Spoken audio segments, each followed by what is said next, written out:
r/nosleep. Posted by you/nslewis. I genetically altered a billionaire's son. I wish I hadn't. Part 1. $10 million. They say everybody has a price, and that was apparently mine. That's what it took for me to abandon all ethics, caution, and respect for human life. It wasn't worth it. Not even close. Mr. Minkowski sat across from me, my cluttered office desk between us. "I want you to fix my son," he said, looking me directly in the eyes. It was silly, but I felt like I was back on the schoolyard, 40 years ago, getting stared down by the class bully, just before he pantsed me. I shook my childish intimidation away. Mr. Minkowski was a billionaire, but he was still just a man. And he was in my office, not the other way around. "And what's wrong with your son?" I asked. "What isn't wrong with the little shit? For starters, he's a goddamn runt. Asthma and big glasses and buck teeth and you fucking name it. Okay. So you'd think the kid would at least be smart, right? You know, he's no good at sports, not a chance with the girls. So you'd think he'd bury his big ass, crooked nose in books, maybe get into computer programming, shit like that. You'd be wrong. The little fucker is dumb as a brick. Barely knows his multiplication table. 8th grade reading level. He's 15 years old, Doc." I shifted in my seat. "I presume he has some disorder that makes him a candidate for gene therapy?" "That's the thing, Doc," Mr. Minkowski said, keeping his eyes locked on mine. "We've had him tested and tested. There's nothing wrong with him, other than the asthma and every fucking allergy known to man. There's nothing wrong with him, and there's everything wrong with him, you see? He just ended up with all the shit genes, that's all. He got unlucky. But you know what? When you've got the money that I've got, luck doesn't mean as much. That's where you come in. I'm sorry that you wasted a trip down, Mr. Minkowski, but if your son doesn't have any disorder that's been approved for gene therapy, I'm afraid. Not talking about ordinary gene therapy, Doc. I'm talking GTCA final phase CRISPR." I frowned. "How do you know about final phase?" Mr. Minkowski smiled. "Oh, I see. You think because it's a top secret government project, I couldn't possibly know about it. Doc, I am the fucking government. Nothing happens in this country that I don't at least know about, and most of the time, it happens because I say it happens. So I want you to put my idiot son in the CRISPR or however the hell you do it, and I really don't care how you do it, Doc, and fix him. Change all of his genes to the good ones. That's not how it works," I said, looking down at my desk. His stare had become unbearable. "In certain cases. Simple Mendelian diseases. Well, that is the entire goal of the project. We could possibly do something for your son, even at his age. But what you're talking about? You're talking about complex, polygenic traits that we're not even close to understanding. Cut the bullshit, Doc. I've read the articles. You think I haven't done my research? That I'm an idiot, like my subnormal son? You guys have found hundreds of IQ genes. Hundreds of height genes. I'm not asking for a super genius NBA star. I know you haven't found them all yet. But you've found enough to make a difference." I lifted my eyes and returned his gaze. "I'm afraid that you're mistaken, Mr. Minkowski. There have been numerous genome-wide studies that, yes, find statistically significant associations between certain variants and phenotype outcomes. I want to stress that word, associations. As far as we know, there is absolutely no causal relationship between these variants and the outcomes. Well, it's the best shot I got for fixing my embarrassment of a son, so I want you to go ahead and do it." "You're not listening, sir. We don't know what will happen if we start messing with thousands of variants in your son's genetic code. We are not even close to understanding what exactly the function of these variants are, or how they interact with others." $10 million, said Mr. Minkowski. "That's just for you, Doc. I'll cover whatever other expenses there are, of course. $10 million fucking dollars. You got that? That's a chunk of change, even for me, but I figure the ROI's gonna be pretty high. This little shithead'll bankrupt me and blow the family fortune, unless you fix him. I know it." The mention of $10 million had made me lightheaded. Still, I kept my composure. "You understand that there is absolutely no way to tell what will happen to your son if we do this? The most likely outcome, I'm afraid, is that he will not come back alive from the procedure." "I'm okay with that," he said. "And don't worry about if shit hits the fan. I'll have my lawyers draw something up, absolving you of all responsibility. I know there's some risks. But Jesus Christ, Doc. Once you see this little shithead, you'll understand. He's worthless. I gotta try to fix him. It's my fatherly duty." In retrospect, It is clear to me that Devin Minkowski did not have the mental acuity to consent to the procedures. Of course he didn't. Even if his IQ had been considerably higher, what 15-year-old boy can wrap his brain around the complexity of his genetic code? Most adults can't do that. Nevertheless, when Devin agreed to the procedure, saying that he just wanted me to fix what was wrong with him, and he didn't care if he died, I told myself that he was willingly consenting. The money had bound and gagged my conscience, which should have been screaming in horror at the atrocity I was about to commit. Instead, I told myself that I have a family to think about too, and if the child wants the procedure, despite the risks, then I am doing a clear good. It is incredible how easy it is to rationalize away the worst actions. The treatments went on for a year, and on the last day of them, I hid away in the bathroom and cried tears of relief that Devin had made it through alive. I knew that we weren't out of the woods yet, but that he had survived in the first place did wonders to relieve whatever was left of my conscience. I dried my eyes and returned to my office, where Mr. Minkowski was waiting for me. Gotta say, Doc, part of me wonders, did you even do shit, or have you been putting me on this whole time? Fucking kid still looks exactly the same. Still dumb as a sack of flour. So tell me right now, and I'll know if you're full of shit. You been jerking me around? I assure you, Mr. Minkowski, the procedure was a success, from my end. You can easily compare Devin's before and after SNPs and see for yourself. As I told you from the start, the outcome of this procedure would be completely unknown. It was always quite possible, as I have explained, that there would be no observable change in Devin. If there is a change, it is likely to take some time to manifest. DNA, as you know, is instruction, and not completed construction. I just wasted $20 million, didn't I? Said Mr. Minkowski, frowning. Nothing happened. God damn it. Oh, how I wish that nothing had happened.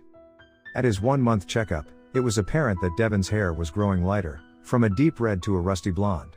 Freckles were disappearing from his face. By month 2, his vision was growing sharper, and he needed a weaker prescription.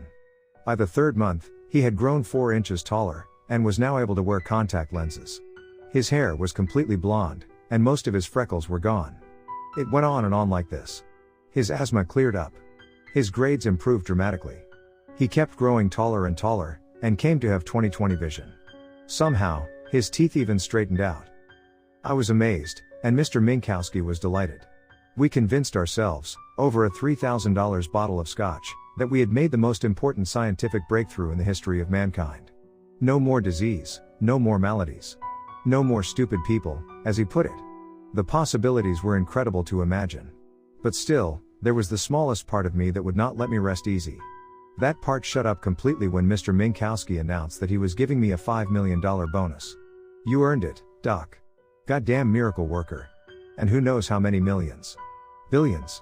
You saved me in bailing the kid out of trouble. So take it. And take ownership of this.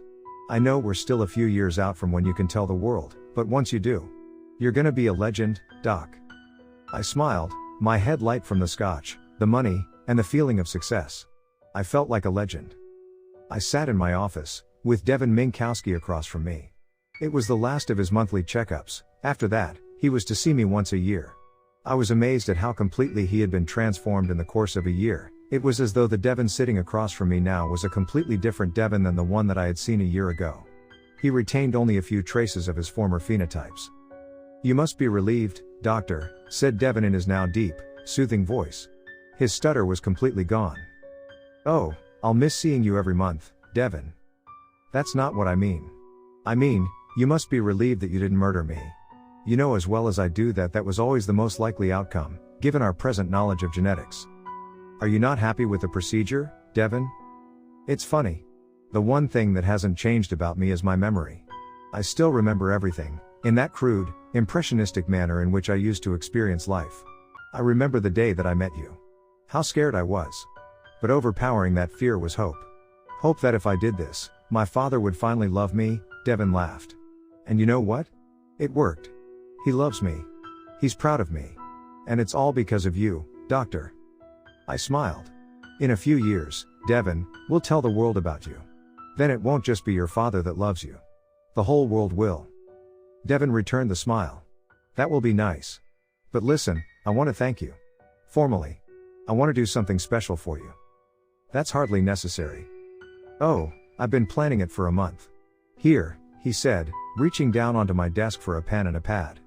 He wrote down an address in perfect handwriting. "This is our house. Be here at 6 p.m. tonight, okay? Please bring your family. You have a wife and a son of your own, right? Please bring them. Don't eat anything beforehand. It's going to be very special." "That sounds great, Devin. We'll be there." By 6:30 that evening, we were all seated at the Minkowskis' massive dining table. Devin walked around the table, pouring out a dark red wine into our glasses. "Mom?" he asked, standing in front of his own place setting. "It's okay, right? Just one glass, in celebration?" "Oh, I suppose," said Mrs. Minkowski. "Just one though, Devin." "And doctor? You wouldn't leave your son out of the toast, would you?" "Please, Dad?" said my son. I nodded and Devin poured the wine in, and then went back to his seat.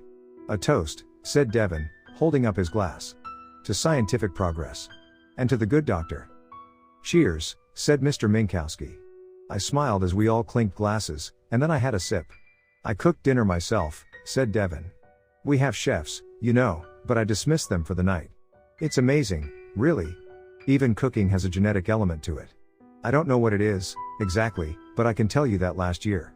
Well, I could hardly assemble a peanut butter and jelly sandwich." "It smells delicious," said my wife. "He really is amazing," said Mrs. Minkowski. "Now, Mother," said Devin. "He really is amazing now, you mean? And before?" "Well, before I was a piece of shit. Isn't that right, Mom?" "Devin," said Mr. Minkowski. "You should all probably take a deep breath and enjoy this moment," said Devin. "In a few seconds, the tranquilizers will hit. Maybe you can feel them already." "Oh no, doctor, there goes your son." I looked over as my son's head dropped, his face slamming down onto the table. I began to stand up, my heart pounding, but then it hit me too. I awoke unable to move or close my eyes. I was sitting in a theater, staring up at a screen, which projected my own image back to me.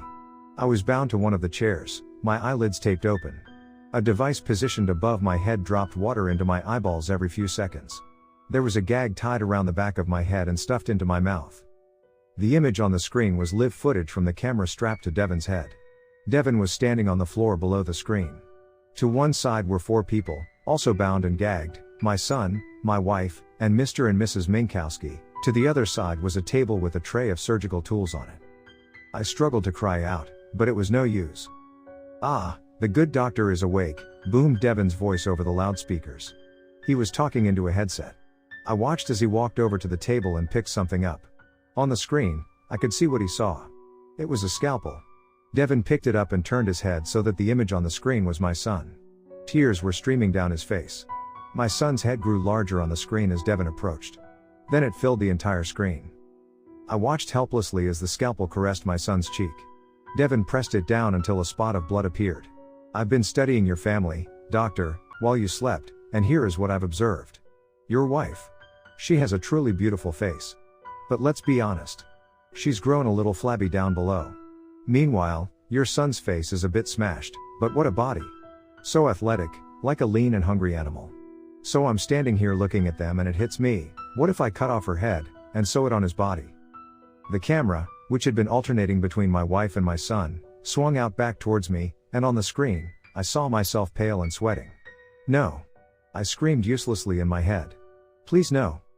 "So I was getting ready to go ahead with the procedure, have a nice little surprise waiting for you, doctor, when you woke up, but then something else hits me. A real mindfuck of a question. If it's her head on his body, then who is it? Her? Him? Or something else entirely?" Devin looked again from my wife to my son, their faces expressions of total horror. "Speaking of mindfucks," said Devin, turning to his father. Mr. Minkowski's face appeared on the screen, trembling as much as the restraints would allow. "This guy. Who is he? Is he my father? I don't know. If we went on Murray, and they ran the test, what would they find? Probably that he's not my father. But he feels like my father. The man I loved for the first 15 years of my life. The man who never loved me back. But you know what? Now that he finally does love me, I don't love him. I don't want it to feel like he's my father. So I need to make a change. And I'm standing here thinking, what's the defining feature of my father? What can I change that will make him not be my father? And I've got it. The camera slowly panned down Mr. Minkowski's body, until it reached the crotch of his pants, which was saturated with urine. "It's his big fucking balls," said Devin. "That's his defining feature. It's what he himself always attributed his success to. His big fucking balls." I tried to turn my head away. I tried to close my eyes. I felt dizzy, and tried to will myself unconscious. None of it worked, and as I unavoidably watched Devin perform surgery on his father, I tried not to vomit, but that didn't work either. Bile leaked out around my gag and dripped down my chin. Devin worked mercifully quickly, as though this 16-year-old boy had been a skilled surgeon his entire life, and began cauterizing the wound. His work finished, he stood up and looked again at Mr. Minkowski's face, which was now unconscious from pain and shock. "So how do I feel?" "Well, it still feels like this asshole is my father. We're going to have to try something else, doctor." "But what?" Devin turned back to me and began walking up the theater aisle, until my own face filled the screen. "I know," he said, the camera gazing into my eyes. "If I can't escape my father, then I want him to look like he really is. My mother too. I want you to turn them into pigs, doctor. Legit, oinking, filthy pigs, with snouts and everything. But keep their memories in there. Like you did with me. You can do that, right, doctor?" Devin traced the bloody scalpel over my cheek, and for a moment I prayed that he would get it over with and slit my throat. But he didn't. He moved it down and cut away my gag. I coughed the bile out of my mouth and took a deep breath. "Doctor?" he said. "Tell me you can do that." It wouldn't work," I gasped. "I have faith in you," said Devin. "Just look at what you did to me." "It's impossible," I tried to explain. "With you, I just switched around some variants, all within existing human parameters. But I can't put a human being inside of a pig's body." "You can," said Devin. "And you will. If you ever want to see your family again, I mean. I'm going to take them with me. They'll be well provided for, don't worry. In fact, they may never want to come back. But doctor, if you fuck up, they die. Do you understand?" "Why, yes. That's a good doctor. I'll be taking my parents with me as well. You let me know when you're ready for them. I imagine you have some research to do. But don't take too long." "No. It would be very bad if you took too long. You have a year. It's been 8 months, and all I have to show for it is a sickening pile of dead mice. Once, I thought that I had gotten one of them to grow a snout, but it turned out that I had merely created a new, deadly inflammatory disease. I am at the end of my rope, and near the end of my funds. My desperation has brought me to this forum. An internet search led me to a story here about a man encountering a giant chicken man. That turned out to be, for reasons that I won't get into, a dead end. But as I read more stories here, I realize that people have encountered all sorts of amazing things. I am open to anything. A scientist out of the mainstream who has maybe been performing some unnatural experiments. A witch with a spell to turn the Minkowskis into pigs. A deal with the devil, even. I feel as though I've already made one, so another one won't hurt anything. I know that I am responsible for this ungodly situation, and I do not deserve sympathy. But my family is innocent. Please, if you know of anything that might help them out of this, let me know. Posted by nosleep. I genetically altered a billionaire's son, Part 2. A couple of nights ago, I attempted to make a chicken cashew dish. I skimped on the ingredients, and didn't plan the timing very well while I was cooking. I was rewarded with a mess that was both mushy and tough, and wholly inedible. A couple of years ago, I edited a few thousand nucleotides out of the billions in Devin Minkowski's genome, recklessly risking his life. My motives were purely selfish, and what emerged from the procedure was a violent psychopath, focused on exacting revenge on his father for not loving him for what he was before. What comes out is a function of what goes in. I say this as a scientist, and a human being. We reap what we sow. Thank you to all who read my previous post, and to those who offered solutions to my problem. I read them all, and appreciate the thought that went into them. Many of the suggestions were all but impossible to follow through with, but the people making them couldn't have known that, because I did a poor job of properly explaining the situation. For 8 months, Devin watched me. He had some kind of surveillance on me no matter where I went, and in our communications, he would constantly remind me of this, by dropping some mundane detail of something that I had done that day. "How was the Cobb salad, doctor?" Meanwhile, I had no idea where Devin, or my family, was holed up. The fact of Devin's surveillance alone cut off many of my options.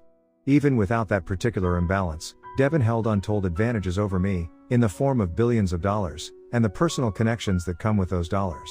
To give a small example, the one time that I met with Devin in person, at a cafe, he brought along 2 bodyguards.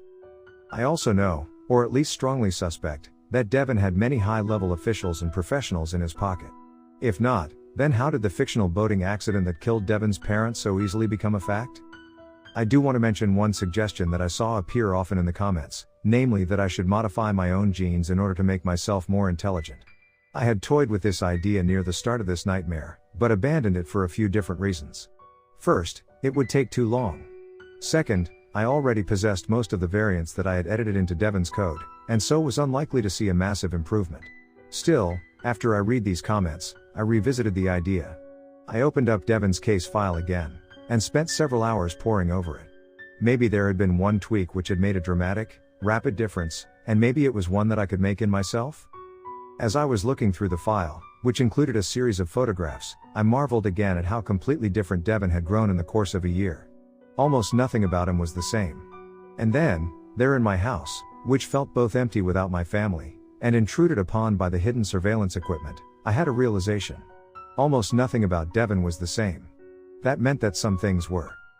2 days ago, I received a message from a man named Elias Khan, telling me that he had found a solution to my problem. He wanted to make me an offer. The message directed me to a post on r/nosleep, which can be found here. My curiosity grew to excitement as I read Elias' post. He appeared to be an experienced biologist. Maybe he had found a way to successfully graft pig appendages onto humans, and maybe this would be acceptable to Devin. It sounds terrible that I was excited about the prospect of grafting a pig's nose and ears onto a human head, but you have to understand the alternatives. It was better than actually turning the Minkowskis wholesale into pigs, and it was certainly better than the murder of my wife and son. As I read on, my stomach dropped. Elias was no biologist, at least not in an ordinary sense. He was into some dark and horrible shit. I read in horror as Elias described drugging his assistant, performing some sort of unholy ritual, and turning her into a monstrous, deformed swine. I thought of that poor woman, screaming, trapped in the body of a pig, and picked up my phone to call the police. This is what you asked for, I thought, putting the phone back down on my desk. You did this. I got up, dizzy, and poured myself a scotch. Then I took a long shower, thinking about what I was going to do. I just wanted it to be over with. I just wanted my family back. I dried myself off, and then messaged Devin with a link to Elias Khan's post. Even after my shower, I felt dirty. And hungry. I hadn't been taking care of myself since that terrible day at the Minkowski Theater when Devin abducted my family. I decided that I needed my strength to do what I was about to do, but when I looked through the cupboard, there was no food there. Devin called me while I was in the supermarket, picking out a chicken breast for dinner. This could work, doctor, he said. I need to put eyes on it, make sure it's real. Finish up your shopping, and then head home. There will be a package there for you. Message this Mr. Khan, and set up a meeting. I already know his address, it's only a 5-hour drive for you. I would prefer if you could make it there tonight. If the pig checks out, I can book you a hotel nearby and be on a plane and in the area by morning. I am just as anxious to have this done and over with as you must be. My father's whining has grown intolerable. Any questions? What if he's a serial killer? I asked, as a woman pushed her cart by me, staring. She could have been one of Devin's agents, or she could have just been startled by the flash of the conversation she heard. What happens if I go there, on your behalf, and I'm murdered? What happens to my family? It's in their best interest that you stay alive, doctor. And mine. That's part of what the package is for. You're prepared to pay the price he's asking? I don't know what that is yet, I said. Does it matter? No, I said, and hung up. I checked my list. All that was left was the garlic, cashews, and honey? I had to buy a whole jar of honey for one dish? I decided to skip the honey. Maybe that's what ruined it. When I got home, the package wasn't on my front steps. It was sitting on my living room couch. Inside were 2 items, a pair of eyeglasses, and a pistol. The glasses came with some simple instructions. They had a camera in them. It looked as though, rather than Devin spying on me, I would be doing the spying for him this time. I messaged Elias Khan, telling him that I wanted to meet tonight and to verify that the ritual was legitimate, and not just a hocus-pocus show. As I was cooking dinner, my phone notified me of Elias' response. My esteemed Dr. Lewis. I am delighted that you are interested in pursuing a relationship. I have no commitments upon this dark and delving evening, and would be well pleased to more formally make you acquaintance. He gave me his address, I wrote back that I would be there in several hours, and so it was arranged. As I was communicating with Elias, the garlic burned. The dish was a disaster. I arrived at Khan's estate just after midnight, the gun tucked into my waist, and the glasses hooked over my ears. I approached a wide set of gates, flanked by 2 torches with yellow flame dancing in the moonless night. The gates swung slowly open with a long crack, and I drove on until I reached a massive stone building, faintly lit by more torches. I stepped out of the car and heard all manner of chirping and grunting coming from behind his house. That's right, I thought, trying to let my rational brain push down the fear. He said that he has a private zoo. I approached a large wooden door with an iron knocker in the shape of a crow. I shuddered as I grasped the cold metal and knocked. No one answered. I kept knocking, banging harder and harder, the sound filling the night. At last the door swung open, and there was Elias Khan, looking every bit as evil as I had imagined him. "Dr. Lewis," he said in a thin, barely audible voice. "You must excuse me. I am not as quick on my feet as I once was, and, as you know, my assistant has recently taken a leave of absence." My stomach tightened, but I held my composure. "Let me see her," I said. "Of course. Come in." I stepped in and looked around. The walls and the floor were constructed of stone, as was the winding staircase to the second floor. Sconces holding lit candles lined the walls, except where there were bookcases, overflowing with thick and ancient tomes. "Follow me, Dr. Lewis." We walked around the corner to a wooden door, behind which was another set of stone stairs heading down. As soon as Elias pushed the door open, I heard it, a woman whimpering in anguish and despair. I shivered and followed Elias as he took a torch from the wall and walked down the steps. A faint, unpleasant smell grew stronger as we descended. It smelled like a pig pen. Then we were on a dirt floor. I could only see for the few feet illuminated by Elias' torch, but I could hear the horrible noises growing louder. Then I saw it. The hooves first, cracked and crooked, and then a sinewy leg, and finally the torso of the beast. 6 pairs of human female breasts hung from its heaving pig belly. I couldn't hold back, and vomited on the dirt. Elias let out a soft chuckle. "Are you satisfied?" he asked. I steeled myself and took the torch from him, holding it up to the thing's whimpering face. There, behind a bloated pig's nose were 2 human eyes, full of human tears. Full of human pain. "Can you turn her back?" I asked. "The flower fades to make fruit, the fruit rots to make earth. Out of the mother, and through the spring exultances, ripeness and decadence, and home to the mother. She will turn back, Dr. Lewis, in her own fashion." I pulled out my phone and typed a message to Devon. "Do you see?" I got an immediate reply. "Good. I will be there in the morning." "I am sorry," I said to the beast. I pulled the gun from my waist and cocked it. I saw the flickering flame reflected in the creature's eyes. And, I thought, a flash of relief. With a trembling hand, I fired a bullet into its head, and it dropped away into the darkness as my ears rang from the shot. "Now we shall discuss terms," said Elias, taking the torch from me, and turning back to the stairs. He led us up and into a kitchen, where there was a wooden table and ancient, non-electric appliances.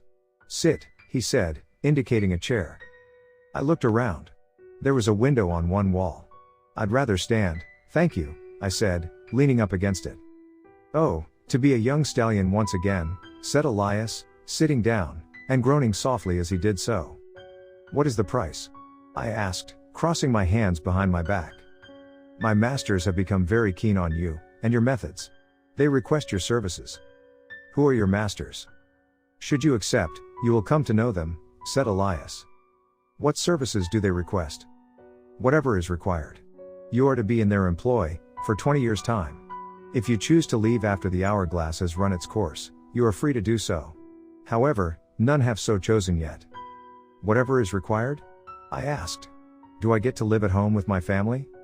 "As you may have observed, I am currently in need of assistance around my house. This is where you will begin your apprenticeship. You will live with me." My heart was pounding. My wife, I thought. My son. I'm doing this for them. And that's it? My family isn't involved at all? "Not in the least," said Elias, waving his liver-spotted hand through the air. "Rather, your old family will not be involved. You will come to think of us as a new family, Dr. Lewis. I promise you." "All right," I said, reaching up into my right sleeve behind my back. "Excellent," said Elias. "The contract is all drawn up. You merely need to sign it." I pulled the plastic baggie out of my sleeve. "Not yet," I said. "It's not you. It's on my end. Before I sign anything, I want to see my family, here in front of me. I sprinkled some dust on the windowsill. I understand, said Elias, flashing an unsettling grin. You do not trust the younger Minkowski. That is quite wise of you. I suspect that his hatred is pure, and he will be quite eager to do the deed and make the exchange. However, we will wait. We'll be here tomorrow. If he brings my wife and my boy, I'll sign the contract.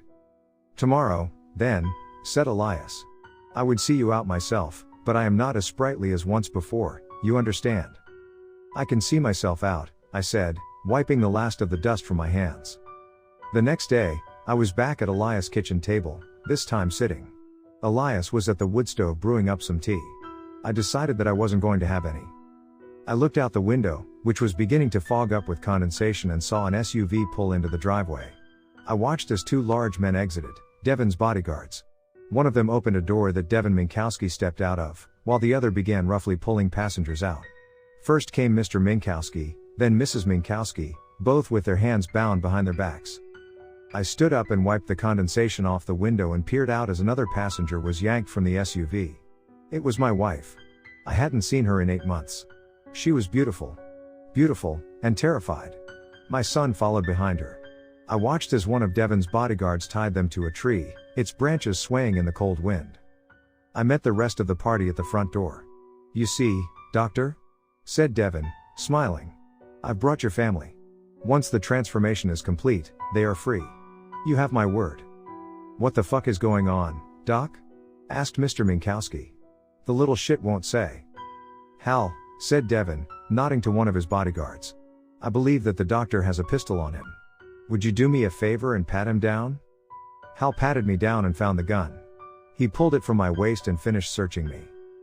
Fair enough, I said. Follow me. I led the procession into the kitchen. We all took a seat at the table, except the two hired thugs, who remained standing. Are you prepared to sign, Dr. Lewis? Asked Elias, sliding parchment across the table with a hand trembling from old age.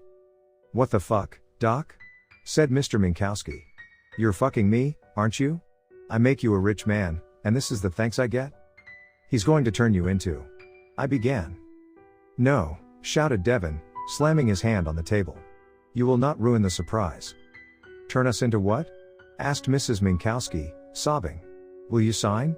Asked Elias. A line of sweat ran down my forehead. Damn it, I said. It's hot. That stove. All these people here. It's too much. I can't think. Can we open a window? Devin shrugged. Hal, he said, to the bodyguard who was standing next to the window. Open the window. Hal reached to lift the window. It's stuck, he said. Come on, I groaned. It's so fucking hot. You have to bang it, said Elias. Hal drove his palm up and the window jiggled, giving a hint of opening. Then he did it again, and the window shot up and open. A puff of dust flew through the air. I looked at Devin and watched as his eyes grew wide in amazement. He struggled to breathe, but no breath came. He began to bang his hand on the table. The room broke into chaos as Hal drew his gun and pointed it at everyone in turn. The other bodyguard rushed to Devin and tried to apply the Heimlich. Even if he had done it properly, it would have been useless. Devin was experiencing anaphylaxis due to his cashew allergy. As Devin's face started to swell, he stopped thrashing and turned to look at me. I returned his gaze. I'm sorry, I tried to say with my eyes. Truly, I am sorry. And then Devin sent a message of his own with his eyes. Fuck you, it said. Last night, as my wife slept next to me, I had the first of what are sure to be many nightmares. I was standing in a corner watching. Devin, as he was before the procedures, was holding out a single flower to his father. Mr. Minkowski slapped Devin's hand away, and Devin began crying. I opened an ancient book, written in a foreign language, and began reading from it. Devin screamed, and then transformed into a hideous pig, similar to the one I saw in Elias' basement. I walked over and stabbed it in the throat, blood gushing into my face. I awoke screaming. We reap what we sow.